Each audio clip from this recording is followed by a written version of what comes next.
बिस्मिल्लाहिर्रहमानिर्रहीम अल्हम्दुलिल्लाहि रब्बिल आलमीन वस्सलातु वस्सलामु अला सय्यिदिल अंबियाइ वल मुरसलीन व अला आलिहि व अस्हाबिहि अजमाइन व अला कुल्लि मन इत्तबअहुम व दआ बिदअवतिहिम इला यौमिद्दीन।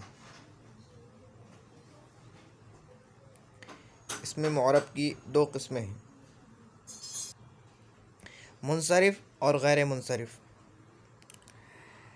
पहले इबारत पढ़ लेते हैं थोड़ी सी, फिर उसके बाद उसकी हस्ब ज़रूरत तशरीह की कोशिश की जाएगी। मुनसरिफ़ वो इस्म है जिसमें गैर मुनसरिफ़ होने का सबब ना पाया जाता हो। जैसे रजुलन, मुनसरिफ़ पर तीनों हरकतें आ सकती हैं और तनवीन भी आ सकती है। गैर मुनसरिफ़ वो इस्म है जिसमें मनअ सर्फ़ के 9 असबाब में से 2 सबब पाए जाते हों या एक ऐसा सबब पाया जाता हो जो 2 सबबों के कायम मकाम हो। गैर मुनसरिफ़ पर तनवीन और कसरा नहीं आता, कसरे की जगह फ़तहा आता है। अच्छा जी, मुअरब के बारे में हम पढ़ चुके हैं पीछे कि मुअरब वो कलिमा है कि जिसका आखिरी हर्फ आमिल के बदलने की वजह से बदलता रहता हो। ठीक है, अब मुअरब में जो इस्म है यानी जो इसमें मुअरब है, मुअरब तो फ़िअल भी होता है, जो इसमें मुअरब है उसकी 2 किस्में हैं, मुनसरिफ़ और गैर मुनसरिफ़। मुनसरिफ़ वो इस्म है यानी वो इसमें मुअरब है जिसमें गैर मुनसरिफ़ होने का सबब ना पाया जाता। उसको दूसरे अल्फाज में यूँ कह लें कि जिसमें गैर मुनसरिफ़ होने के 2 सबब या 2 सबबों के बराबर एक सबब ना पाया जाता हो। जैसे रजुलुन। फिर आगे यूँ कह बतला रहे हैं कि मुनसरिफ़ पर तीनों हरकतें आ सकती हैं, मुनसरिफ़ पर तीनों हरकतें आ सकती हैं और तनवीन भी आ सकती है। इसको यूँ भी कह सकते हैं कि मुनसरिफ़ वो इसमें मुअरब है कि जिस पर तीनों हरकतें आ सकती हैं और तनवीन भी आ सकती है। ठीक है, और यूँ भी कह सकते हैं कि मुनसरिफ़ वो इसमें मुअरब है कि जिसमें गैर मुनसरिफ़ होने के 2 सबब पाए जाते हों या 2 सबबों के कायम मकाम कोई एक सबब पाया जाता हो। ठीक है, और मुनसरिफ़ के एराब आपको पता चल गया है कि इस पर तीनों हरकतें आ सकती हैं और तनवीन भी आ सकती है, यानी इसमें मुनसरिफ़ के आखिरी हर्फ पर, क्योंकि मुअरब जो होता है उसके आखिरी हर्फ पर जो है एराब आते हैं आखिरी हर्फ पर कलीमे के। गैर मुनसरिफ़ वो इसम है जिसमें मनअ सर्फ़ का मतलब है गैर मुनसरिफ़। ठीक है, मनअ सर्फ़ यानी गैर मुनसरिफ़। सर्फ़ से मुराद यहाँ गर्दान नहीं है, सर्फ़ से मुराद है तनवीन और कसरा। ठीक है, जिसमें मनअ सर्फ़ यानी गैर मुनसरिफ़ के यानी गैर मुनसरिफ़ होने के 9 असबाब में से 2 सबब पाए जाते हों, वहाँ ना पाए जाते हों, मुनसरिफ़ में ना पाए जाते हों, और यहाँ पर 2 सबब पाए जाते हों या एक ऐसा सबब पाया जाता हो जो 2 सबबों के कायम मकाम हो। ठीक है, तो यूँ समझ लें कि मुनसरिफ़ गैर मुनसरिफ़ का बिल्कुल उलट है या गैर मुनसरिफ़ मुनसरिफ़ का बिल्कुल उलट है। एक की तारीफ़ आपने याद कर ली, दूसरे को बिल्कुल उलट कर लिख दें तो वो दूसरे की तारीफ़ बन जाएगी। तो गैर मुनसरिफ़ वो इसमें मुअरब है जिसमें मनअ सर्फ़ के 9 असबाब में से यानी गैर मुनसरिफ़ होने के 9 असबाब में से 2 सबब पाए जाते हों या एक ऐसा सबब पाया जाता हो जो 2 सबबों के कायम मकाम समझते हैं, जो बराबर हो, 2 सबबों के ऐसा सबब हो कि जो 2 सबबों के बराबर हो, एक ऐसा सबब पाया जाता हो। गैर मुनसरिफ़ पर तनवीन और कसरा नहीं आता। गैर मुनसरिफ़ के एराब क्या हैं कि उस पर तनवीन और कसरा नहीं आता, कसरे की जगह फ़तहा आता है। गैर मुनसरिफ़ पर तनवीन तीनों हरकतें आ सकती थीं, ज़म्मा फ़तहा कसरा यानी ज़बर ज़ेर पेश तीनों हरकतें आ सकती थीं और तनवीन भी आ सकता था, लेकिन गैर मुनसरिफ़ में तनवीन और कसरा नहीं आता। ठीक है, और कसरे की जगह फ़तहा आता है। अच्छा भाई, वो असबाब मनअ सर्फ़ यानी गैर मुनसरिफ़ होने के असबाब जो 9 हैं वो कौन से हैं? गैर मुनसरिफ़ के 9 असबाब ये हैं। इनको दूसरी ज़बान में आप यूँ भी कह सकते हैं कि असबाब मनअ सर्फ़, या यूँ कह दें कि असबाब ममनू मिन सर्फ़। ठीक है, 9 हैं। अब ये 9 के 9 आपने याद करने हैं या रटने हैं। पहला अदल, दूसरा वस्फ़, तीसरा तानीस, चौथा मारिफ़ा, पाँचवा उजमा, छठा जम्अ, सातवां तरकीब, आठवां वज़न फ़िअल और नवा अलिफ नून ज़ाइदतान। अब इनको एक एक करके थोड़ा सा समझ लेते हैं। अदल, ये लफ्ज़ आम बोलचाल में अदल व इंसाफ के माना में आता है, लेकिन यहाँ पर इसके माना वो मुराद नहीं है। अदल ये है कि एक इस्म अपने असली सीगे से बग़ैर किसी कायदे के निकलकर दूसरे सीगे में चला गया हो। जैसे आमिर उमर से बन गया है, बस उमर में अदल है। अदल कहते हैं किसी इस्म का अपने असली सीगे से बग़ैर किसी कायदे के निकलकर दूसरे सीगे में चले जाना, इस चले जाने को कहते हैं अदल। जिसे कहते हैं एक इस्म का अपने असली सीगे से बग़ैर किसी कायदे के निकलकर दूसरे सीगे में चले जाना। जैसे उमर, ठीक है, ये आमिर था पहले, ठीक है, ऐसा माना गया है कि ये पहले आमिर था, अब इसका असली सीगा था आमिर। अब ये उससे निकल करके, उसके सीगे से निकल करके, बग़ैर किसी कायदे के निकल करके ये उमर के सीगे में आ गया। उमर फ़ुआलुन के वज़न पर आ गया है, उमर के सीगे में आ गया। तो पहले इसका वज़न क्या था? आमिरुन। अब उसमें से निकल करके बग़ैर किसी कायदे के ये उमर के वज़न पर आ गया, उमर के सीगे में, ऐसा माना गया है। तो अब यूँ कहेंगे कि उमर में अदल है, यानी उमर में अदल हुआ है, यानी वो अपने असली सीगे के वज़न को, यानी अपने असली सीगे से बग़ैर किसी कायदे के निकलकर दूसरे सीगे में चला गया है। ठीक है, अब इसको हम आगे की किताबों में मज़ीद तफसील के साथ पढ़ेंगे। ठीक है, अभी के लिए इतना काफ़ी है कि एक इस्म का अपने असली सीगे से बग़ैर किसी कायदे के निकलकर दूसरे सीगे में चले जाना, इसको अदल कहते हैं। ये एक सबब है, यानी किसी इस्म में अगर अदल पाया जा रहा है तो ये एक सबब है, ये मनअ सर्फ़ का, यानी गैर मुनसरिफ़ होने का एक सबब है। दूसरा सबब है वस्फ़। वस्फ़ का माना है सिफ़त, यानी किसी इस्म का सिफ़त होना। वो इस्म है जिसकी असल बनावट सिफ़ती माना के लिए हो, यानी वो सिफ़त के माना में हो। ऐसा इस्म जो सिफ़त के माना में हो, उसमें वस्फ़ी माना हो, सिफ़ती माना हो। जैसे अहमर सुर्ख, अस्वद सियाह, या यूँ कह लें कि पीला, नीला, जामनी, ये रंग हैं। ये जैसे अंधा, काणा, बहरा, लूला, लंगड़ा, ये जितने सिफ़ती माना है, ऐसे इस्म के जिसमें सिफ़ती माना पाया जाए। सिफ़त यानी किसी अपने सिफ़त कहते हैं कि जो अपने मौसूफ़ की अच्छाई या बुराई को बतलाए, उसकी अलामत को बतलाए, उसकी अच्छाई या बुराई। तो जिस इसमें सिफ़ती माना हो, सिफ़त वाले माना हो, तो उसे कहेंगे वस्फ़। और ये वस्फ़ से मुराद है सिफ़त। ठीक है, यहाँ वस्फ़ से मुराद है ऐसा इस्म कि जिसकी असल बनावट सिफ़ती माना के लिए हो। ठीक है, तो ये भी एक सबब है मनअ सर्फ़ का, यानी ममनू मिन सर्फ़ या असबाब गैर मुनसरिफ़ होने के सब असबाब में से एक सबब ये भी है। तीसरा है तानीस। तानीस यानी मुअन्नस होना। अब मुअन्नस दो तरह पर है, मुअन्नस क़ियासी और मुअन्नस समाई, या यूँ कह लें कि मुअन्नस लफ्ज़ी और मुअन्नस मानवी। मुअन्नस लफ्ज़ी यानी जिसमें जो लफ्ज़ों में हो अलामत तानीस, जैसे अलामत तानीस 3 है। गोलता, जैसे तलहत उनमें गोलता है। अलिफ़ मकसूरा, जैसे हुगला में अलिफ़ मकसूरा है। और अलिफ़ ममदूदा, जैसे सहरा में अलिफ़ ममदूदा है। तो एक तो होता है तानीस लफ्ज़ी या तानीस क़ियासी, और एक है तानीस समाई या मानवी, कि जिसमें अलामत तानीस तो ना हो लेकिन अहले ज़बान उसको मुअन्नस इस्तेमाल करते हों।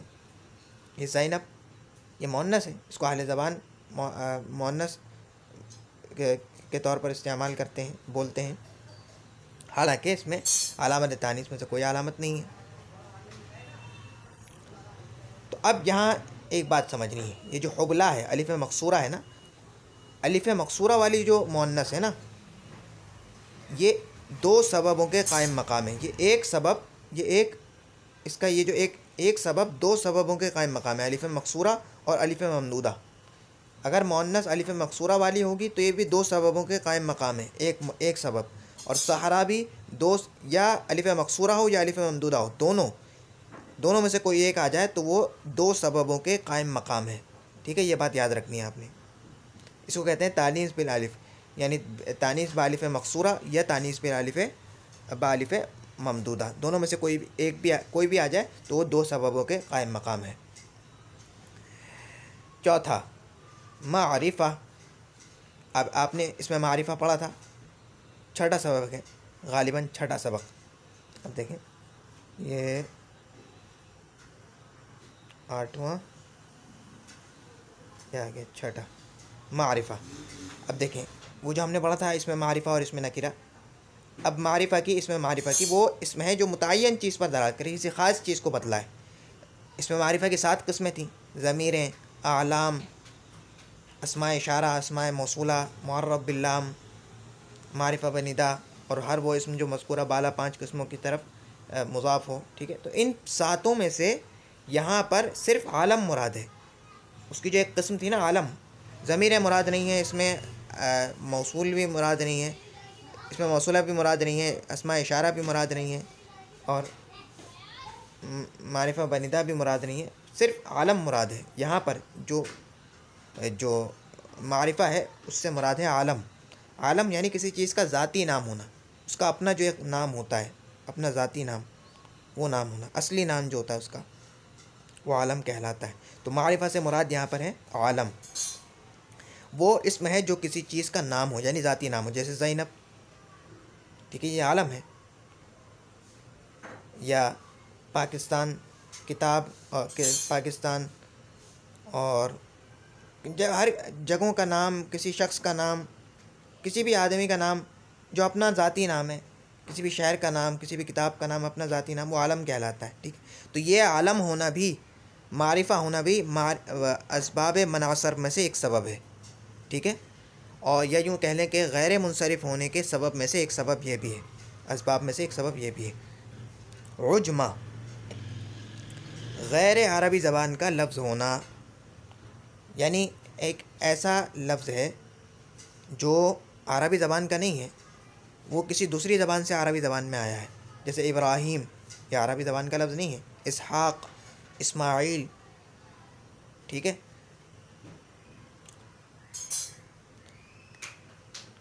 इसमें एक चीज़ ध्यान देनी पड़ेगी कि वो जो लफ्ज़ आ रहा है ना गैर अरबी ज़बान का अरबी ज़बान में, वो अपनी आजमी ज़बान में भी आलम होना ज़रूरी है। आलम आप जान चुके हैं कि किसी शख्स का ज़ाती नाम, तो आलम होना ज़रूरी है, आलम के तौर पर इस्तेमाल होता हो और अरबी में भी वो आलम के तौर पर इस्तेमाल होता हो, तब जाके वो उजमा की फहरिस्त में दाखिल होगा, तब जाके वो उजमा बनेगा, वरना वो उजमा उससे मुराद नहीं लिया जाएगा। ठीक है, तो उजमा कहते हैं गैर अरबी ज़बान का लफ्ज़ होना। तो ये भी एक सबब है गैर मुनसरिफ होने का, कि जो 9 सबब हैं उसमें से एक सबब ये भी है। ठीक है, जमा 2 तरह पर है, एक जमा मुकस्सर और दूसरी जमा सालिम, हम पढ़ चुके हैं। जमा मुकस्सर के जिसमें वाहिद का वज़न बाकी न रहे, और जमा सालिम के जिसमें वाहिद का वज़न बाकी रहे। फिर जमा मुकस्सर की एक किस्म है जमा मुंतहिल जुमू', वो मुराद है, सिर्फ जमा से मुराद यहाँ पर जमा मुंतहिल जुमू' है। जिस तरह मारिफा से मुराद यहाँ पर सिर्फ आलम है, बाकी मुराद नहीं है, जितनी बाकी जो किस्में हैं वो मुराद नहीं है। यहाँ पर जमा से मुराद जमा मुंतहिल जुमू' है, बाकी जितने जमा की किस्में हैं वो मुराद नहीं है। अच्छा, जमा मुंतहिल जुमू' ये 2 वज़न हैं, मफ़ाइल या मफ़ाइल, मफ़ाइल या मफ़ाइल, ये 2 वज़न हैं। इन वज़न पर आने वाली जितनी जमाएँ हैं वो सब के सब जमा मुंतहिल जुमू ही कहलाएंगी। मिसाल के तौर पर मसाजिद, महामिद, मराकिज़, ठीक है, ये इसी वज़न पर आ रही है ना, मफ़ाइल के वज़न पर। अब बनाते जाएँ, ये सारी जमा मुंतहिल जुमू हैं। इसी तरह मफ़ातीह, मसाबीह, ठीक है, ये भी जो है जमा मुंतहिल जुमू है। अब आप ये ना समझें कि शुरू में मीम आना ज़रूरी है। उस जमा मुंतहिल जुमू के वज़न पर होने के लिए शुरू में मीम आना ज़रूरी नहीं है। जैसे मिसाल के तौर पर दफ्तर, अब इसकी जमा है दफ़ातिर, अब ये भी जमा मुंतहिल जुमू है क्योंकि इसके वज़न पर आ रही है। दफ़ातिर, मफ़ाइल, रसाइल, ठीक है, रसाइल। और इस तरह मफ़ाइल के वज़न पर असाबीअ, उसबुअ की जमा असाबीअ, ठीक है। तो जमा मुंतहिल जुमू के वज़न पर होना भी यहाँ पर मुराद है जमा से, जमा मुंतहिल जुमू के वज़न पर होना। और ये एक बात फिर याद रख लें, एक बार याद रखने की है यहाँ पर कि ये जो है ना जमा मुंतहिल जुमू के वज़न पर होना, ये एक सबब दो सबबों के कायम मकाम है। जिस तरह अलिफ़ मकसूरा और अलिफ़ ममदूदा में से कोई एक आ जाए तो वो भी दो सबबों के कायम मकाम है, इसी तरह ये भी दो सबबों के कायम मकाम है। एक सबब दो सबबों के कायम मकाम है, जमा मुंतहिल जुमू के वज़न पर होना। अच्छा जी, तरकीब, तरकीब कहते हैं मुरक्कब होना। तरकीब का मतलब मुरक्कब होना। मुरक्कब वो लफ्ज़ है कि जो दो कलिमों इजारे से मिलकर बने, ठीक है। यहाँ तरकीब से मुराद है तरकीब मुरक्कब इम्तिज़ाजी। यहाँ तरकीब से मुराद है मुरक्कब इम्तिज़ाजी। अच्छा, मुरक्कब इम्तिज़ाजी किसे कहते हैं? मुरक्कब इम्तिज़ाजी कहते हैं दो कलिमों को एक साथ इस तरह जोड़ देना कि उनसे अलग, उनका अलग अलग जो माना है ना, अपने दो कलिमे हैं, अब उनके अलग अलग माना होंगे, उनको इस तरह एक साथ जोड़ देना कि उनके अलग अलग माना न समझे जाएं बल्कि एक तीसरा अलग माना समझा जाए। एक ही माना समझा जाए, वो तीसरा माना। मिसाल के तौर पर बाला और बक्का, ये दो अलग अलग कलिमे थे, ठीक है। बाला का अलग माना था, बाला एक बुत का नाम था, और बुत मूरत, और बक्का एक बादशाह का नाम था, एक राजा का नाम था। अब इन दोनों को जोड़ दिया, अब इससे एक शहर मुराद होता है। अब एक शहर का नाम हो गया, यानी दो इसम थे, उनके अलग अलग माना थे, अब उनको जोड़ दिया तो उससे अब वो अलग अलग माना मुराद नहीं लिए जा रहे बल्कि एक माना मुराद लिए जा रहा है। अब इसको मिसाल यूँ समझें कि मिसाल के तौर पर आपके पास एक गुड़ तो देखा होगा, या गुड़ नहीं देखा तो चीनी तो देखी होगी, चीनी है, और एक कटोरे में आपके पास है पानी, ठीक है। आपने चीनी डाली पानी में, ठीक है। अब उसको चमचे से हिलाया, हिलाते रहे यहाँ तक कि वो घुल गई उसमें, ठीक है। तो देखें, चीनी की तासीर अलग थी, चीनी का माना अलग था, ठीक है, और पानी ये अलग चीज़ है, चीनी अलग चीज़ थी। लेकिन जब चीनी पानी में मिली और एक नई चीज़ तैयार हुई तीसरी, अब ये अलग चीज़ है, ये तीसरी अलग चीज़ है। इसी तरह दो कलिमे थे, उनके अलग अलग माना थे, उनको आपस में जोड़ दिया। अब उनसे जो उनके जोड़ने से पहले जो अलग अलग माना मुराद लिए जा रहे थे वो अब मुराद नहीं है बल्कि एक तीसरा नया माना मुराद होगा। इसी तरह देखें, बाल एक बुत का नाम था और बक एक राजा का नाम था, एक बादशाह का। तो अब इन दोनों को जोड़ दिया तो अब यहाँ पर बुत और राजा का नाम माना नहीं मुराद लिया जा रहा बल्कि एक शहर का नाम मुराद लिया जा रहा है जो कि एक तीसरा माना है। तो इस तरह किसी दो कलिमों को जोड़ देना कि उनसे अलग अलग माना मुराद ना हो बल्कि एक नया माना मुराद हो, अलग माना, तीसरा माना एक अलग मुराद हो, इस तरह के मुरक्कब को कहते हैं मुरक्कब इम्तिज़ाजी या मुरक्कब मज़जी। तरकीब से मुराद मुरक्कब मज़जी है, ठीक है। बहुत सारे मुरक्कब हैं, वो कोई भी मुराद नहीं है यहाँ पर, सिर्फ मुरक्कब मज़जी मुराद है यहाँ पर तरकीब से, ठीक है। या दूसरी मिसाल हज़र मऊत। अब देखें, हज़र और मऊत ये दो कलिमे थे, इन दोनों को मिलाया, अब ये भी एक शहर का नाम है, हज़र मऊत, ठीक है।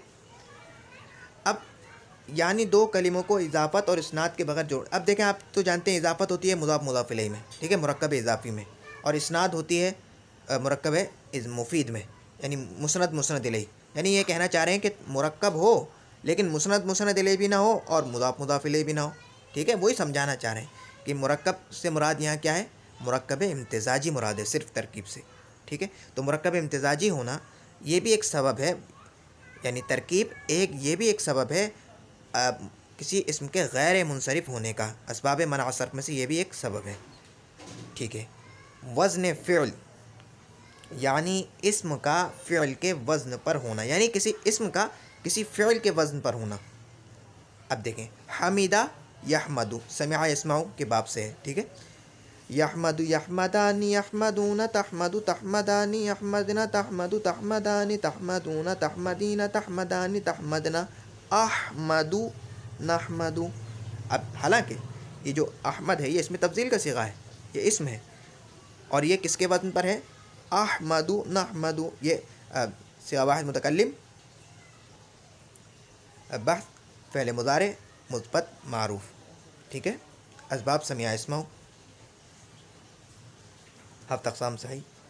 तो किसी इस्म का फ़ेल के वज़न पर होना, इसको कहते हैं वज़न फ़ेल। तो ये भी है मना सर्फ़ के असबाब में से एक सबब, ये भी है किसी इस्म के गैर मुनसरिफ होने के सबबों में से एक सबब ये भी है, उसका फ़ेल के वज़न पर होना। अच्छा जी। अलिफ नून ज़ाइदतान, ज़ाइदतान यानी ज़ायद। ठीक है। अलिफ नून ज़ाइदतान यानी किसी इस्म के आखिर में ज़ायद अलिफ और ज़ायद नून का होना। ज़ायद अलिफ और ज़ायद नून का होने का मतलब यह है कि उसके हरूफ असली में से ना हो। ये अलिफ और नून जो आखिर में आए, किसी इस्म के आखिर में आए और वो उस कलीमे के हरूफ असली में से ना हो। जैसे मिसाल के तौर पर नुअमान, अब इसमें नून आइन और मीम ये हरूफ असली हैं। ठीक है। और आखिर में आप देखें अलिफ और नून ये हरूफ असली में से नहीं है, तो ये अलिफ नून ज़ायदतान कहलाएंगे। यानी ज़ायद ये उसकी तस्निया है, ज़ायदा ज़ायदतानी, ज़ायदतुन ज़ायदतानी, फ़ाइलतुन फ़ाइलतानी। तो ये तस्निया का सीगा है। ठीक है। तो ये अलिफ नून जो है यहाँ पर ज़ायद है क्योंकि ये हरूफ असली में से नहीं है, ये हरूफ ज़ायद है, हर्फ ज़ायद कह लें इसको। इसी तरह उस्मान में आइन सा और मीम ये हरूफ असली हैं। इसके अलावा जो अलिफ नून आ रहा है ये अलिफ नून ज़ायदतान है। यहाँ यूँ समझ लें कि अगर अलिफ नून हरूफ असली में से कोई हो, किसी इस्म के आखिर में आ रहा है और वो उसके हरूफ असली में हो, तब वो मुराद नहीं होगा अलिफ नून ज़ायदतान। उसके होने के लिए ज़रूरी यह है कि वो जो अलिफ नून है वो ज़ायद हो, यानी हरूफ असली में से ना हो, तब वो अलिफ नून ज़ायदतान शुमार होगा और वो मना सर्फ़ के असबाब में से एक सबब है। यानी किसी इस्म के गैर मुनसरिफ होने के असबाब में से एक सबब है अलिफ नून ज़ायदतान। ठीक है। यानी अब हमने सब पढ़ लिए। ठीक है। अगर किसी इस्म में गैर मुनसरिफ होने के 9 सबबों में से कोई 2 सबब पाए जाते हों या कोई एक ऐसा सबब पाया जाता हो कि जो 2 सबबों के कायम मकाम है, तो वो इस्म गैर मुनसरिफ होगा। यानी उस पर तनवीन नहीं आ सकती और हालत जर्री में उस पर कसरा नहीं आ सकता, बल्कि फ़तहा आएगा कसरे की जगह। ठीक है। बस यूँ समझ लें अभी, वरना इसके तफसील में हम जाएंगे आगे जाके। कायदा तानीस बिल अलिफ यानी अलिफ मकसूरा और अलिफ ममदूदा वाली जो तानीस है ये मुराद है, और जमा मुंतहिल जुमू 2 सबबों के कायम मकाम है। अभी हम ये बात आ चुकी है पहले। ठीक है। कि तानीस बिल अलिफ और जमा मुंतहिल जुमू 2 सबबों के कायम मकाम है। ठीक है। ये 2 सबब एक ऐसा सबब है कि जो 2 सबबों के कायम मकाम है। अच्छा जी। गैर मुनसरिफ पर अलिफ लाम आए यानी अल आए उसके शुरू में। अब हमने पढ़ा था कि भाई गैर मुनसरिफ जो है उस पर कसरा तो आ नहीं सकता, अभी हमने पढ़ा है। लेकिन मुसन्निफ़ रहमतुल्लाह अलैह फरमा रहे हैं कि 2 सूरतें ऐसी हैं कि जिसमें गैर मुनसरिफ पर भी कसरा आ सकता है हालत जर्री में। पहली सूरत यह है कि उसके शुरू में अलिफ लाम आ जाए यानी अल आ जाए। दूसरी सूरत यह है कि वो दूसरे यानी वो जो गैर मुनसरिफ है, इसमें गैर मुनसरिफ वो किसी दूसरे इस्म की तरफ मुज़ाफ़ हो, तो उस हालत में तो उस पर हालत जर्री में कसरा आ सकता है। पहली मिसाल, पहले हालत की मिसाल कि जब अलिफ लाम आ जाए, ज़हबतु इलल मक़ाबिरी, इलल मक़ाबिर। अब देखें मक़ाबिरु ये मफ़ाइलु के वज़न पर है, एक सबब 2 सबबों के कायम मकाम है। ठीक है। तो अब इसमें अलिफ लाम इसके शुरू में लिया है, तो अब ये और हर्फ जर लिया है शुरू में, तो अब इसने हालत जर्री में इस पर कसरा आ गया, ज़हबतु इलल मक़ाबिरी। बस यूँ समझ लें हालत जर्री में इस पर कसरा आ गया है। हालांकि कसरा नहीं आता है गैर मुनसरिफ पर, लेकिन अगर इसके शुरू में हमने अलिफ लाम लगा दिया तो अब ये कसरा आ गया इस पर। हालत जर्री में, हर हालत में नहीं है, सिर्फ हालत जर्री में कसरा आ जाएगा। और सल्लैतु फ़ी मसाजिदिल बलद, यहाँ पर मुज़ाफ़ हो गया, मसाजिदिल बलद, ये मसाजिद मुज़ाफ़ हो गया बलद की तरफ, तो अब इस पर भी कसरा आ गया हालत जर्री में, क्योंकि इससे पहले इससे पीछे जो आ रहा है वो हर्फ जर है। सल्लैतु फ़ी मसाजिदिल बलदी, ठीक है। तो बस ये दो सूरतें हैं कि एक सूरत यह है कि अलिफ के शुरू में अलिफ लाम आ जाए, दूसरी सूरत यह है कि वो किसी दूसरे इसम की तरफ मुज़ाफ़ हो। तो इन दो सूरतों में हालत जर्री में भी उस पर कसरा आ सकता है, इसमें गैर मुनसरिफ पर। तो आज के सबक का खुलासा ये है कि इसमें मुअरब की दो किस्में हैं, मुनसरिफ और गैर मुनसरिफ। मुनसरिफ वो इसमें मुअरब है कि जिसमें गैर मुनसरिफ होने का के कोई दो सबब पाए जाते हों, या कोई ऐसा एक सबब पाया जाता हो जो दो सबबों के बराबर हो, ठीक है। और फिर मुनसरिफ के अराब क्या होते हैं, मुनसरिफ पर तीनों हरकतें आ सकती हैं और तनवीन भी आ सकती है।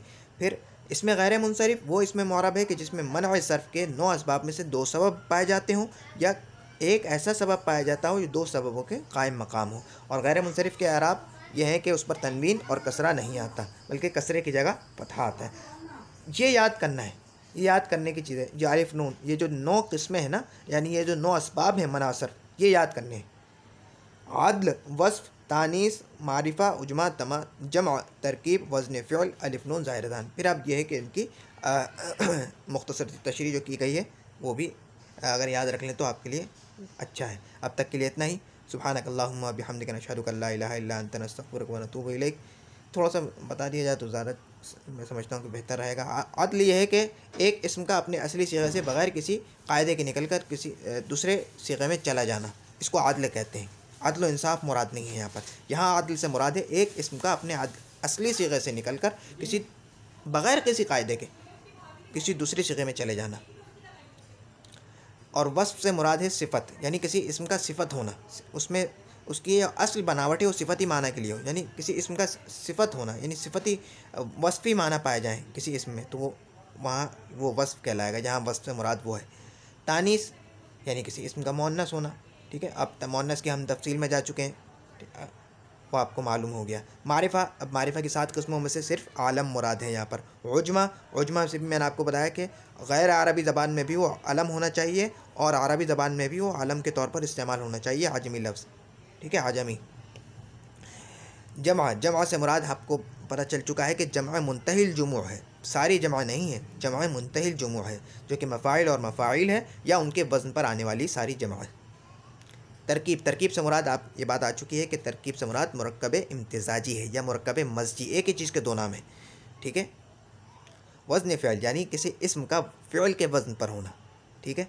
और अलिफ नून ज़ायदतान के ज़ायद हों वो दो अलिफ हरूफ असली में से ना हो, ठीक है। तो अब तक के लिए इतना ही। सुब्हानकल्लाहुम्मा बिहम्दिका नशहदु अन ला इलाहा इल्ला अंता नस्तगफिरुका व नतूबु इलैक। सुब्हान रब्बिका रब्बिल इज़्ज़ति अम्मा यसिफून व सलामुन अलल मुरसलीन वल्हम्दुलिल्लाहि रब्बिल आलमीन। अस्सलामु अलैकुम व रहमतुल्लाहि व बरकातुहू।